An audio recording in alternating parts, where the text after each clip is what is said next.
If I were to ask you what the greatest American city is for professional sports, what would you say? Los Angeles? San Francisco? Boston? New York? Philadelphia? Detroit? Or Chicago? If you guessed any of those, you're not wrong. Those 7 cities have the highest amount of professional championships won in the entire country, across multiple sports. They have lots of successful teams and dedicated fan bases.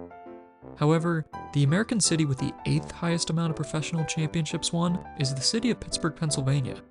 Compared to the rest of those cities, Pittsburgh is by far the smallest market. As of this video, they have less than 400,000 residents. But when you look at their long and storied history of success and resume, it reads like the stuff of royalty. The Pittsburgh Steelers, 6 Super Bowl wins. The Pittsburgh Pirates, 5 World Series wins. And the Pittsburgh Penguins have won 5 Stanley Cups, as of the release of this video. Yet, despite the city having one of the most dedicated fan bases in the country, Pittsburgh has no professional team in the NBA. But why?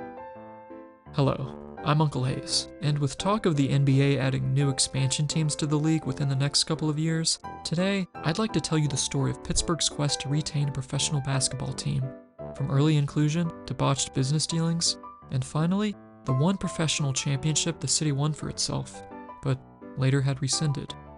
This is the curious case of Pittsburgh's NBA team.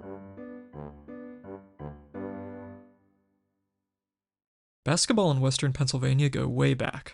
The first ever college basketball game was played in 1893 at a YMCA in Beaver Falls, Pennsylvania, which is about 40 miles outside of Pittsburgh. The first basketball game ever played for a televised broadcast was a game between the University of Pittsburgh and Fordham University. The game occurred on February 28, 1940 in Madison Square Garden, and Pittsburgh won with a final score of 57-37.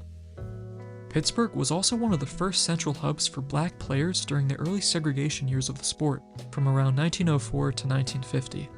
Much like in baseball, there would be entire teams consisting of all black players.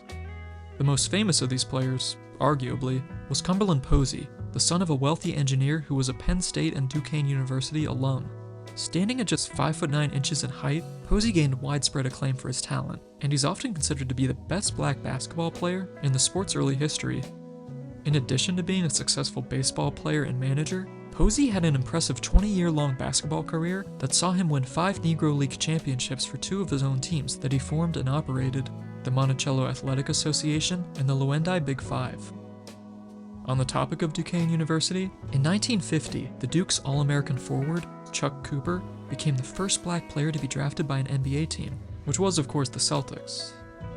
Basketball itself was invented in 1891, and even though professional basketball as we know it wouldn't come around until another 50 or so years, there were attempts to start a professional league early on. In 1899, a ball club known as the Pittsburgh South Side joined an early professional league called the Central Basketball League. Pittsburgh even won 3 championships. The team also made national headlines in 1908 when their player, Harry Huff, became the richest player in not just the United States, but the entire world. What was his salary, you ask? Pittsburgh offered him a contract worth $300 per month. I know, Steph Curry must be shaking in his boots right now. Another fun fact about Harry Huff, in 1910, he made 963 free throws in 64 games for Pittsburgh. For reference, the NBA record for most free throws made in a single season was Jerry West in 1966, with 840. Now, for a little bit of context, in the early days of the sport's history, a basketball team selected one designated player to shoot all of the free throws for the team. That's what allowed Harry Huff to rack up all those free throws. But still, pretty crazy to think about. Pittsburgh South Side would later disband in 1912. In the 1930s, another chance for a Pittsburgh professional basketball team came in the form of the Pittsburgh Pirates, no relation to the baseball team. Originally formed as an all-Jewish team that played against other YMCA and amateur teams in the Midwestern Professional Basketball League, the team eventually opened up to players from different ethnic backgrounds, and the Midwestern Professional Basketball League eventually changed its name in 1937 to the more well-known National Basketball League. The Pirates played just 2 years in the NBL, officially speaking, during which time they saw very little success, and the franchise dissolved in the summer of 1939. In 1944, the team reformed as an independent ball club under the new moniker of Pittsburgh Raiders. This new Raiders team only lasted a single season in the NBL, before moving west to Ohio and rebranding themselves as the Youngstown Bears. The Bears were coached by former Duquesne star Paul Birch, and featured such players as future professional baseball player Frank Baumholtz and Peter Press-Maravich, the father of future NBA legend Pistol Pete Maravich. When the players and coach would play cards together throughout the season, Press would often glance at Coach Birch's deck and then sing in Serbian to secretly communicate the cards that Birch was holding to Baumholtz. Since Birch did not speak Serbian, the plan always went off without a hitch. The Bears would only last 2 seasons, but they left a mark, for better or worse. On January 5th, 1946, the team would lose to the Rochester Royals 27-70, the worst blowout loss in NBL history. Tragically, the Bears' starting center that same season, Huck Hartman, would die of pneumonia at the age of 25, just 2 weeks after the season had concluded. Although the NBL had interest in bringing back a Pittsburgh franchise for the 1946-47 season, those plans soon died after a Toledo basketball franchise took the Raiders' spot that the NBL was saving for them. Snooze you lose, I guess. Part of the reason for the NBL's decision to forego a Pittsburgh franchise may have also had to do with the newly established Pittsburgh Ironmen, a professional team in a new rival league to the NBL, the Basketball Association of America. The Pittsburgh Ironmen were one of the 11 inaugural teams in the BAA. In 1950, the Basketball Association of America and the NBL merged into one league, the league that would eventually come to be known as the NBA. Yeah, believe it or not, Pittsburgh was there from the very beginning. Youngstown Bears coach Paul Birch and player Press-Maravich would get to be a part of the historic moment. The Ironmen also made history by rostering the first ever brother duo on a professional basketball team, which were Roger and Noble Jorgensen. Unfortunately, of the 11 inaugural BAA teams, the Ironmen would end the 1946-47 season with the worst record of the bunch, a dismal 15 wins and 45 losses, which severely angered Paul Birch. Birch was a fiery coach who frequently lashed out at his own players, benching them due to personal animosity, hurling verbal insults at them, and even throwing objects and punching them during practices and games. Sometimes, he would even lash out and attack players on the opposing teams, as well as referees and even fans that he began arguing with during the heat of games. The disdain that the Ironmen players had for their coach was so intense that during a game in St. Louis where Birch punched a fan, the players refused to come to his aid after a near riot broke out. For their efforts, the Ironmen would be rewarded with the historic first pick of the 1947 BAA draft, which they would use to select Clifton McNeely, a star at Texas Wesleyan, who turned down an opportunity to go pro to instead work in an oil field. Luckily, if you could consider it as such, the Ironmen dissolved their franchise before the start of the 1947-48 season, sparing them from another year of potential humiliation and low ticket sales. Basketball in the 1930s and 40s wasn't the most popular sport on the professional scene, not by a long shot, but the arena that the Pittsburgh franchises played in certainly didn't help matters any. The Duquesne Gardens, the arena in which the university of the same name, Pitt University, the Pirates, Raiders, and Ironmen played in, was originally constructed to hold trolley cars. When it was later refurbished into an arena, its top capacity was 7,000 people.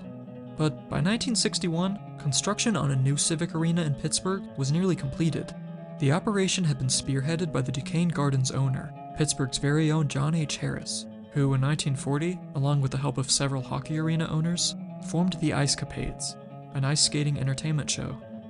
A few years later, Harris, as well as some of the other Ice Capades managers such as Boston's Walter Brown and Rhode Island's Louis Pieri, would go on to form the BAA.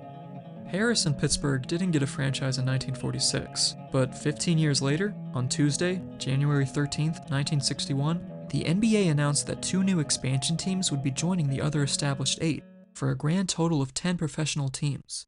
One of them would be a Chicago-based franchise, and the other would be a Pittsburgh franchise, owned by John Harris. Now, the NBA was still about 20 years away from the extraordinary heights in popularity they would eventually see. But by 1961, the NBA had taken tremendous steps forward in promoting themselves. The Boston Celtics were establishing their dynasty, while Wilt Chamberlain, Goliath himself, had recently entered the league. In addition, the brilliance of Elgin Baylor and the Lakers' new move out west to Los Angeles, as well as the much-hyped 1960 draft class, which featured Hall of Famers Oscar Robertson, Jerry West, and Lenny Wilkens, excited basketball fans. A few months prior, the US men's Olympic basketball team of 1960 had kicked butt in Rome and easily won gold. There's no doubt that a new Pittsburgh franchise in 1961 would fare much better than the Ironmen did. The City of Steel had something to look forward to. For about 24 hours. You see, the following day, on Wednesday, January 14th, Harris suddenly announced that he was withdrawing from the NBA. The reason? Well, it's a little complicated, but Harris entered into the business of expansion under the pretense that Boston Celtics guard Bill Sharman would be the Pittsburgh franchise's first head coach for the inaugural 1961-62 season. Sharman, a highly intelligent ball player who was nursing a leg injury in 1960, had expressed interest in pursuing an opportunity to coach, and Walter Brown, a business acquaintance and a personal friend of Harris, had allegedly led Harris to believe that Boston would release Sharman to Pittsburgh the following year. But when Harris announced Sharman would join the franchise on the 13th, Brown was thrown for a loop and enraged, saying, quote, "That's what I get for trying to help my best friend. I hope Pittsburgh drops out of the league tomorrow." Harris, feeling confused and betrayed about Brown reneging on what he assumed to be an implied arrangement, did just that. Harris told the press, quote, "I either jumped the gun or misunderstood Walter when I made the announcement. This mix-up on the Sharman deal convinces me that I know nothing about basketball or the NBA. That's why I am pulling out." While NBA Commissioner Maurice Podoloff was confident that Pittsburgh's withdrawal was merely a knee-jerk reaction caused by a simple miscommunication error, and that a cooling-off period would make Harris come to his senses and allow the Pittsburgh franchise to enter back into the NBA, Harris never did. I have been aware of my lack of knowledge of basketball before, but I am now convinced more than ever that I know nothing about the game. I won't be interested in basketball now or later, and that won't be bad for the league or basketball in general. For 24 hours, the city of Pittsburgh had an NBA team, and then, in the blink of an eye, they lost it. Just like that. The Chicago franchise would enter the NBA as planned the following year, originally under the name of the Chicago Packers, but they would relocate east within a few years, and later be known as the much more famous Baltimore Bullets. But while the NBA expansion fiasco was occurring in 1961, at the same time, a separate professional basketball league was in the process of being established. For years, Harlem Globetrotters owner Abe Saperstein had hosted doubleheader games between the struggling NBA and his Globetrotters, which were a national sensation. He had done so with the hopes that the NBA would reward him with his very own Los Angeles franchise. Well, LA got a franchise, but it wasn't owned by Saperstein. He felt betrayed. Saperstein had all the clout. Who were they to do that to him of all people? So, Saperstein got together with a few of his close friends and formed the American Basketball League, a league that sought to differentiate itself from the NBA by introducing a few new additions. First, rather than a 24-second shot clock, the ABL would use 30 seconds, just like the college game. Secondly, instead of a 12-foot free throw lane, ABL courts would have a 16 to 18-foot wide lane. But most importantly of all, the ABL would introduce a new shot. It was the three-point line. They didn't know it at the time, but the ABL would change the game of basketball forever. On April 21st, 1960, the ABL was announced as a 6-team league that would be ready to play in time for the 1961-62 season. On May 10th, it was announced that a Pittsburgh franchise would be added to the league, owned by brothers Lenny, Ray, and Eugene Littman, 3 prominent Pittsburgh businessmen and sports promoters. The team would be known as the Pittsburgh Rens, named after the Renaissance Urban Renewal Project.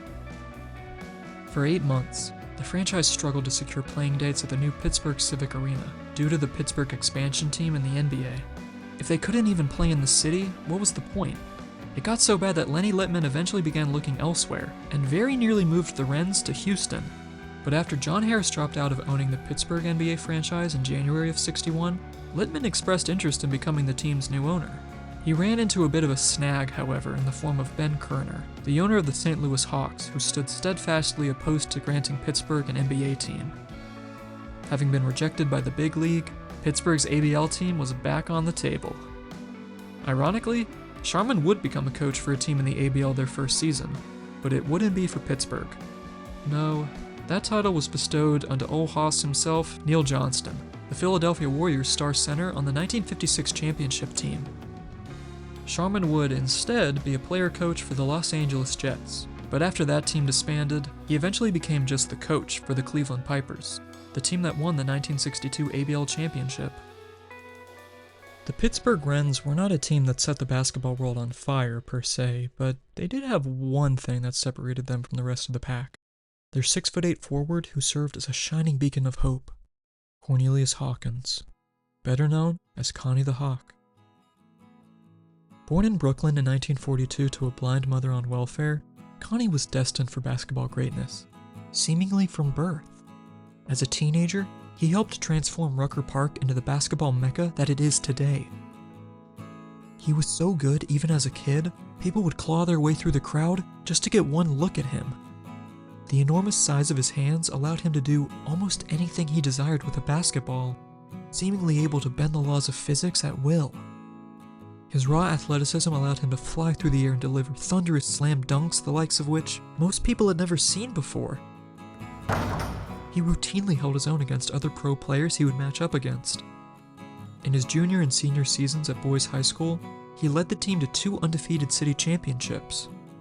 What followed next was one of the most highly publicized college basketball recruitments before the age of social media.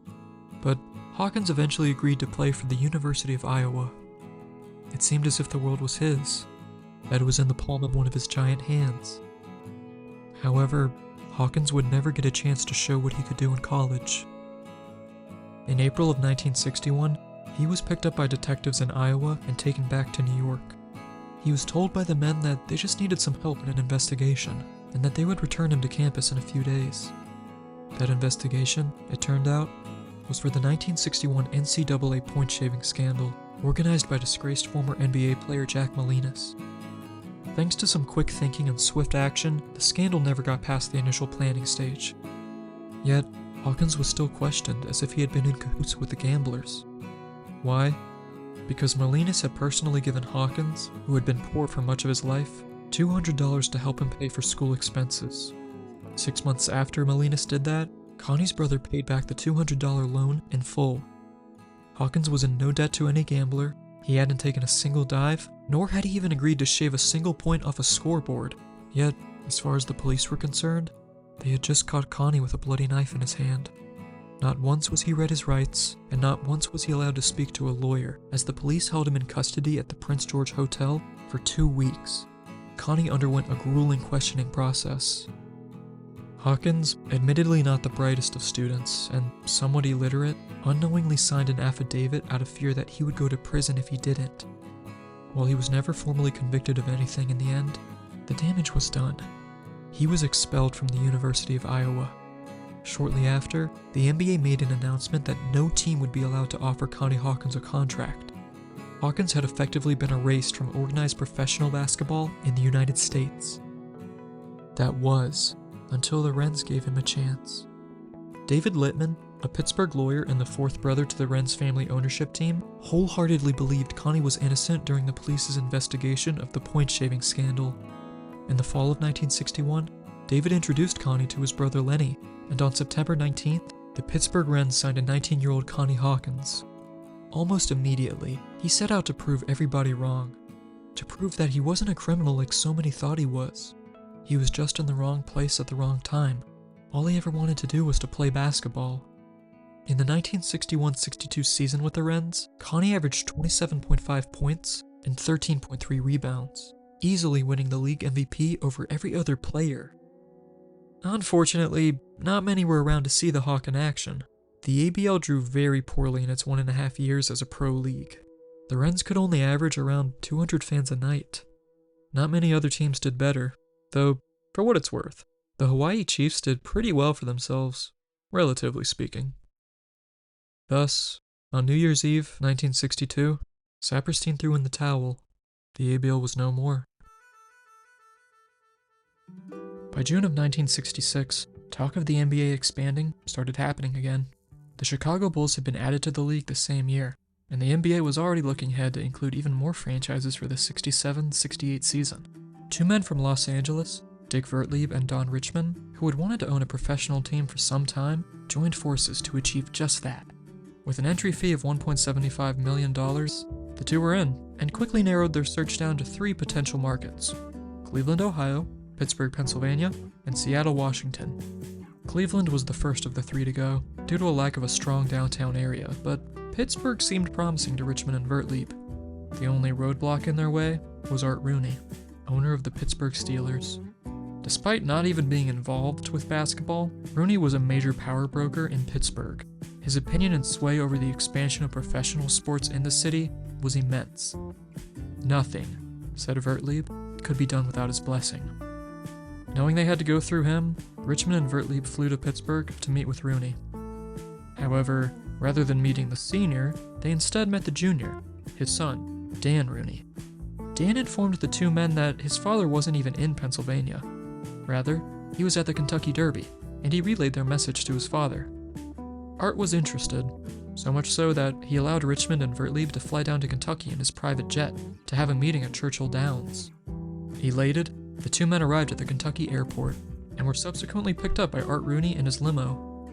But upon entering the vehicle, Vertlieb and Richmond only were able to utter 2 sentences before Art Rooney rejected their pitch. They were promptly flown back to Pittsburgh, having just been shot down by the city's biggest power broker. They didn't even get to see the Derby.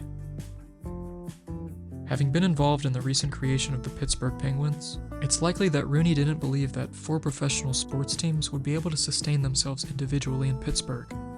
With their first 2 cities no longer ago, Vertlieb and Richmond shifted their focus to Seattle, which would end up taking the first expansion spot in December of 1966 as the newly formed Seattle Supersonics. But one spot for an expansion team was still available. Pittsburgh promoter Jason Shapiro began lobbying NBA Commissioner Walter Kennedy hard for it. As part of his campaign, Shapiro even organized a few Philadelphia 76ers games to be played in Pittsburgh. One of these contests was the legendary record-setting game in which Wilt Chamberlain scored 42 points, grabbed 30 rebounds, and accumulated 10 assists while shooting a perfect 18 for 18 from the field on February 24, 1967. However, by January of 1967, the NBA had already made up its mind. The 11th and final expansion team for the 1967-68 season would also be located along the West Coast, the San Diego Rockets. Refusing to give up, Shapiro continued to wire Walter Kennedy's office, desperately asking how much money would be required to allow Pittsburgh into the NBA. He never got a response. Let us now move to the north side of Pittsburgh, specifically Charles Street. By the summer of 1967, Connie Hawkins had been living in a row house here, without much money to his name. After the Rens and the ABL had dissolved, Connie played with the Harlem Globetrotters for 4 years. His skills allowed him to blend into the act seamlessly, and it was a steady job. Yet, Hawkins yearned for more. The antics were amusing, but what he wanted to do more than anything was to play real, gritty, team-oriented basketball. To appease this desire he had, he started playing in a semi-professional league for a team that charged 50 cents a night for admission. In 1966, with the help of the Pittsburgh attorney who believed in him when no one else did, David Littman, as well as his wife, Roz Littman, Connie filed a $6 million lawsuit against the NBA for blackballing him. But the cost of legal fees, coupled with Connie having to look after his wife's mentally disabled brother, had left Connie in financial ruin at just 25 years old. If he hadn't already hit rock bottom, then he was pretty close. But during that tumultuous summer, Connie received a call, a lifeline back into professional sports. The American Basketball Association had extended a red, white, and blue hand to him and altered the course of his life forever. That's right, another professional basketball league. Much like the ABL, the ABA would feature a 3-point line and a 30-second shot clock, and Connie wasn't the only disgraced player to be given a second chance in this league. Fellow players Roger Brown, Doug Moe, Tony Jackson, and Charlie Williams, all of whom had been implicated in the 1961 point-shaving scandal, were given the opportunity to play professionally for the ABA. I know what you're probably thinking. After so many failed rival leagues, how would the ABA even work? Well, it didn't. That's a story for another day. This one is just about Pittsburgh. Connie Hawkins had been tapped to play for a new Pittsburgh franchise, the Pipers, owned by a Pittsburgh theater owner named Gabe Rubin, who had had prior business dealings with Jason Shapiro and Lenny Littman. the Pittsburgh Pipers took the ABA by storm in their inaugural 1967-68 season. At the point guard, Charlie Williams, former blackballed player from Seattle University, turned crafty 20 points per game scorer for the Pipers. At the shooting guard, Chico Vaughn, a 5-year NBA veteran turned first-year ABA All-Star, who loved to let it fly from behind that three-point arc.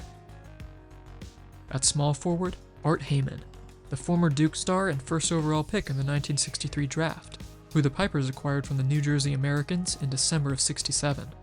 A tough 20 points a night scorer who could move the ball with the best of them. At strong forward, Tom Washington, also known as Trooper, an efficient rebounding beast and future All-Star. And at center, the Hawk, averaging 27 points and 11 rebounds and winning the ABA's first ever MVP. He very well could have averaged 50 points a night if he so desired. But that just wasn't his style. What Connie wanted more than anything was to play good team basketball. He wanted everyone to get a chance to shoot the rock, and would often ask teammates to find weaknesses in his game that he could improve upon. Head coach of the year Vince Cazzetta was the perfect man to bring the team together. He knew that his guys knew how to play. What the Pipers needed was someone who could rein them in. A favorite play of Hawkins was to grab a defensive rebound and throw a one-handed outlet pass to Charlie Williams, who was breaking down the court, just like a quarterback to a receiver. Later, this same play would be made famous by the likes of Wilt Chamberlain and Wes Unseld. Sure, attendance wasn't the best. On average, the Pipers played for around 1,500 fans each game. On December 5th, 1967, in a game against the Denver Rockets, only 698 fans showed up, so not many people got to see the Hawk in action. But regardless, he still put up a season for the ages. A season that, dare I say, is comparable to some of the all-time greats, like Dr. J or Larry Bird. The way Dr. J and Michael Jordan are famous for palming the basketball and waving it around as defenders went into fits trying to grab it, Connie Hawkins was doing that years earlier. Not only did Connie lead the league in points, but he was also first in free throws, second in rebounding, second in field goal percentage behind his teammate Trooper Washington, and he led the Pipers in assists. This is what basketball fans had been denied for years. It was glorious to behold. After starting the season with a middling 11 wins and 12 losses, the Pipers kicked it into high gear, winning 15 straight games and going undefeated for the month of December.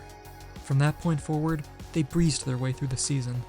Not only did they finish with the best record in the ABA, but the Pipers had the #1 rated offense, the highest field goal percentage, and the highest three-point percentage out of any team.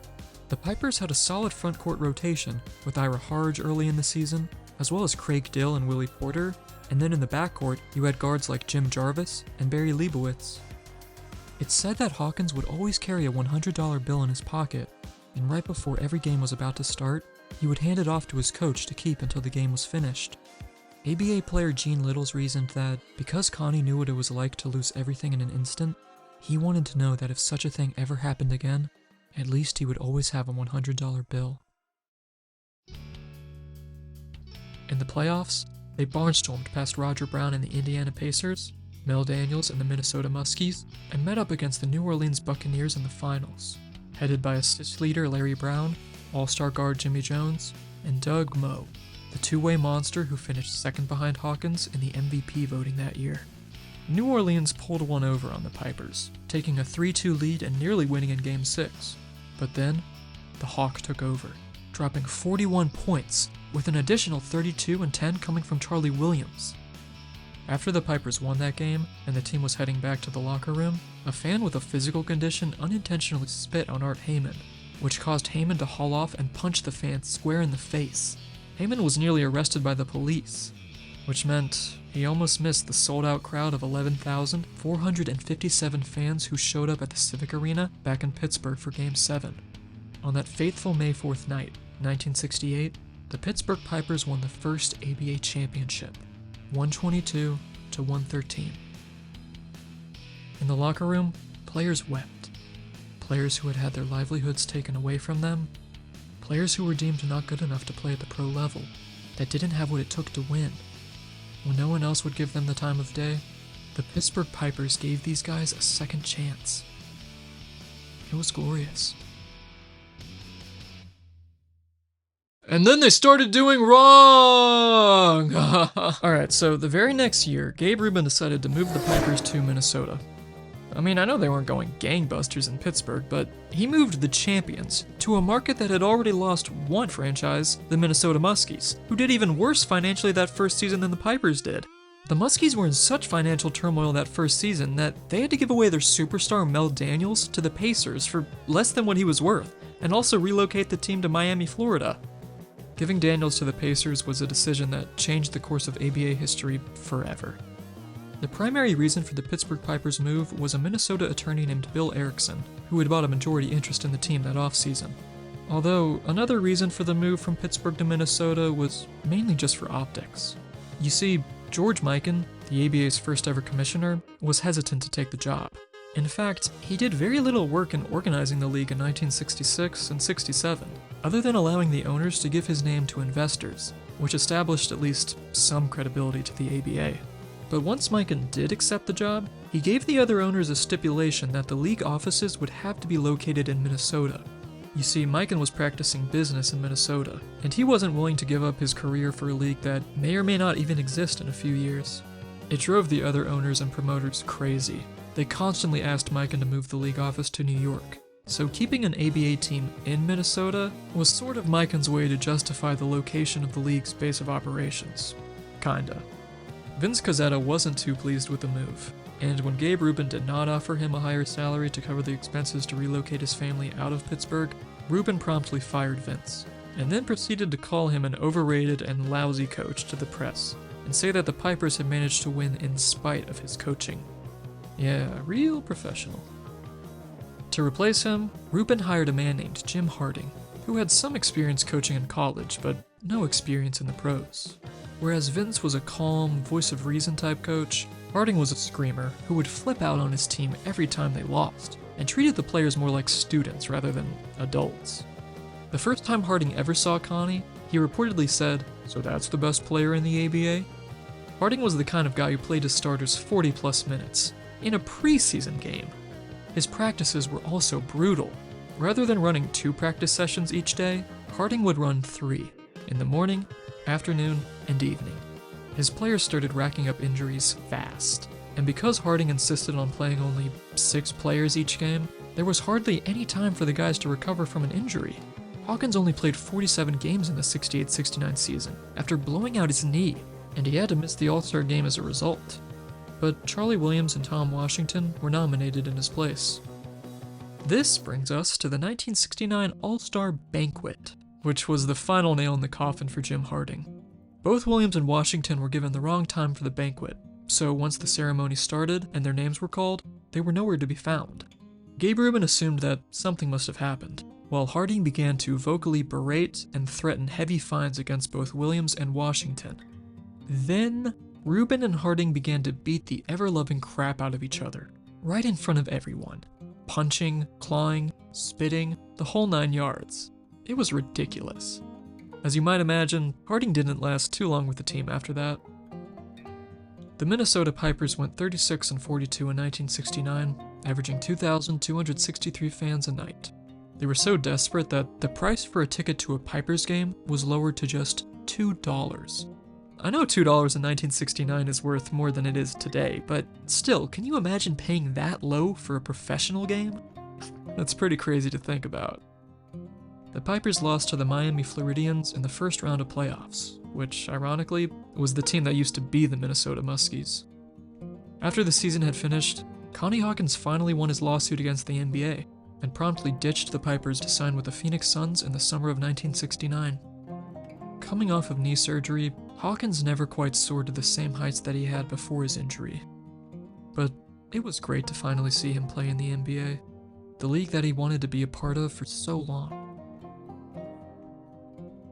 After the Hawks' departure and losing $500,000, Rubin moved the Pipers back to Pittsburgh, which isn't even the most questionable thing that happened during that offseason.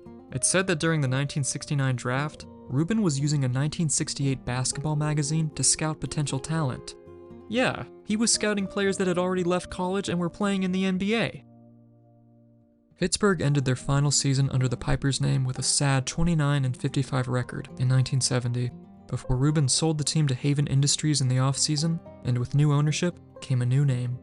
The Pittsburgh Pioneers, which had been chosen by a fan named Donald Seymour. Pittsburgh had held a contest for a new name, and to be selected, you had to submit an essay that was 25 words or less, and his was the winning selection.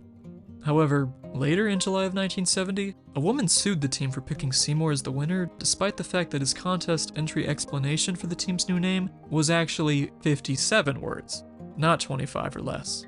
So for their final 2 years, the team got rid of the Pioneers name, and would instead go by the name of Pittsburgh Condors, which is a bird that feeds off of dead animals, which seems rather fitting, because the franchise quickly turned into the island of misfit toys.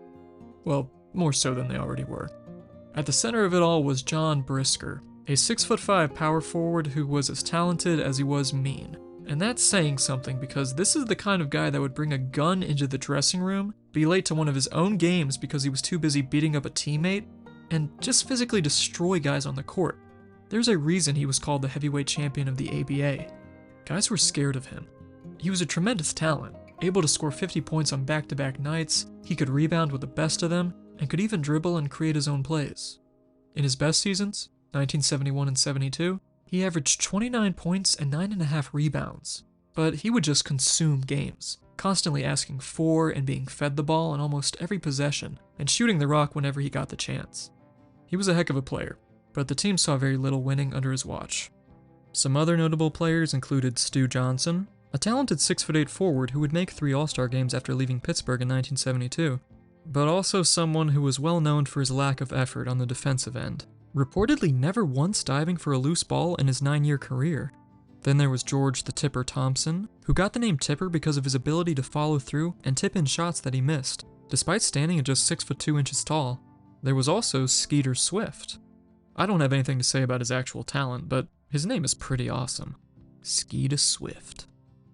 The Condors were also a stop on the map for the one-man party that was Goose Logan in 1972, who cared much more about partying, women, and, let's just say, a certain white powdery substance than he did about basketball. Another guy worth mentioning is Mike Malloy, who didn't play one single game for the Condors, because after rejecting an offer to play for the Boston Celtics, he showed up to Pittsburgh's training camp in August 1970, reportedly 50 pounds overweight. And the Condors GM, Marty Blake, was so mad that he fined Malloy to high heaven and then shipped him off to the Virginia Squires. Look at this article, they even call him Fatso. For the 1970-71 season, the team also had a forward by the name of Charlie Hentz, who was famous for one particular reason. In a game on November 6, 1970, between the Carolina Cougars and Pittsburgh, Hentz shattered one of the basketball rims in the first half of play. Cougars forward George Peoples had glass stuck in his afro, but nonetheless, the arena fixed it and the game continued. But in the second half of the game, when the Condors were trying to score in the other goal, Hentz went up for a dunk and broke the other backboard. Cougars general manager Carl Scheer was ready to call off the entire game, just so everybody could go home. But Pittsburgh coach Jack McMahon was steadfast in his determination to finish the game. Well, after replacing the second goal with a wooden backboard from a local high school, the game continued and finally ended at 3 o'clock in the morning. If that wasn't bad enough, fan attendance continued to decline as the losses, as well as the team's financial debts, continued to build and build. You thought 2,000 fans a night was pitiful? The Condors could barely even draw 1,000.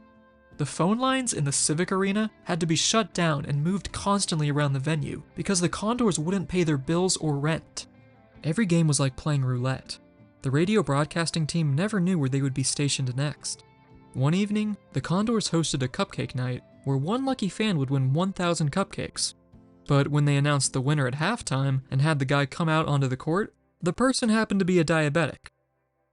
There were other ridiculous promotion nights, such as giving away Pittsburgh Condor wristwatches, which was apparently booed by the few fans in attendance. According to ABA legend Steve Jones, the Condors in the early 70s were in even worse shape than the Cleveland Cavaliers were in the early 80s, under Ted Stepien, which is a situation you never want to be compared to. The writing was on the wall, so the Condors decided to throw one last hurrah. Prior to the 71-72 season, Pittsburgh scheduled an exhibition game between themselves and the defending NBA champions, the Milwaukee Bucks. NBA versus ABA games had become pretty common during the preseason, and with talks of a merger becoming more and more prevalent at the time, they were rather intense contests. Reportedly, Tom Heinsohn, coach of the Boston Celtics, would play his starters for 40 minutes if they were playing against an ABA team. Now, for Milwaukee to agree to play this game, Pittsburgh had to pay them $25,000. But hey, their plan seemed to work. Tickets started selling out the woo-ha. For the first time since Game 7 of the 1968 Finals, Pittsburgh had sold over 9,000 tickets for one game, and it was sure to be a good one. The Condors versus the greatest team in the world. Oscar Robertson, John McLaughlin, Bob Dandridge, Greg Smith, and no Kareem Abdul-Jabbar. Yeah, Kareem showed up to the arena in street clothes, and right before the game, it was announced that he would be sitting out due to an injury. The disappointment in the arena was palpable.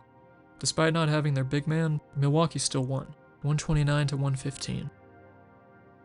The final game the Condors played at the Civic Arena attracted a crowd of only 689 fans. But their final quote-unquote home game was played in Tucson, Arizona, instead of Pittsburgh. It was over. There were a few new cities briefly considered as possible moving destinations for the team, but the ABA promptly stepped in and dissolved the Pittsburgh Condors in the summer of '72. A sad and unremarkable end to Pittsburgh's last professional basketball team. They were a shell of their former selves once Connie Hawkins left, never again making the playoffs after 1969. John Brisker would play a few solid years for the Seattle Supersonics in the NBA, before later moving to Uganda and becoming the subject of a very strange and scary conspiracy theory. It's alleged that Brisker became a mercenary for Idi Amin, the dictator, and was later killed and eaten by him.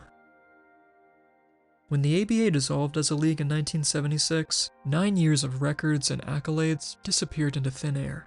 Even though 4 ABA teams merged with the NBA, these being the Spurs, the Nuggets, the Nets, and the Pacers, the NBA still doesn't recognize the achievements made by players and teams in the ABA, at least not in an official manner. Dr. J's MVPs? Gone. The Pacers' championships? Also gone. Which means Pittsburgh's one professional basketball championship is sort of in limbo. Without a league to now house it, it's effectively little more than a fun trivia fact, rather than an achievement recognized by the public at large. And that is the story of every professional Pittsburgh basketball team. Does the city deserve another? Personally, I think it's hard to say. The NBA has come a long way since the 1970s. But it's also true that the city of Pittsburgh isn't quite as populated as it once was. It exists in the heart of the Rust Belt, and although it's managed to diversify after decades of industry leaving the city, some argue that 4 professional sports teams might just be a little more than one small market can handle. Consider this. Even during their success in the 1970s, the Pittsburgh Pirates struggled to draw fans for a good majority of the decade, the same decade they won 2 World Series in. The same was true of the Pittsburgh Penguins.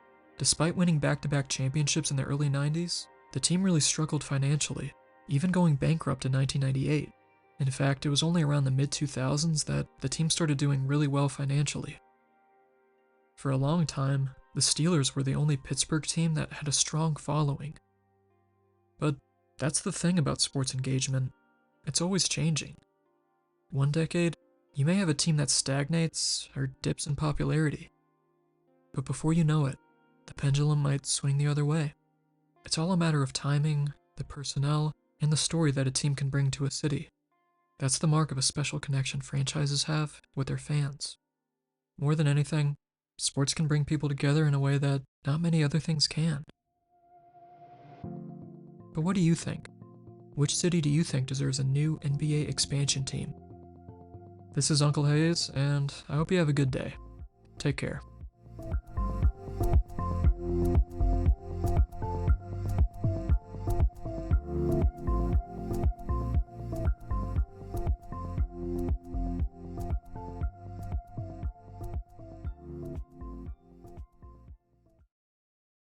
Oh, wait a second. I forgot the most important Pittsburgh NBA team of all time, the Pittsburgh Pythons. Yeah, you thought the Condors were sad towards the end? Well, take a seat, bucko. The Pittsburgh Pythons were formed in... I don't know. But they did at least play one season in 1979, and despite the fact that they had a Hall of Famer in Moses Guthrie, the Pythons were far and away the worst team in the NBA. Part of that was because of a nasty feud between Guthrie and the Pythons' 6'5" small forward Lucian Tucker. You see, Tucker's name was Tucker, not Sucker, and he wanted out of Pittsburgh. The entire team did, as a matter of fact.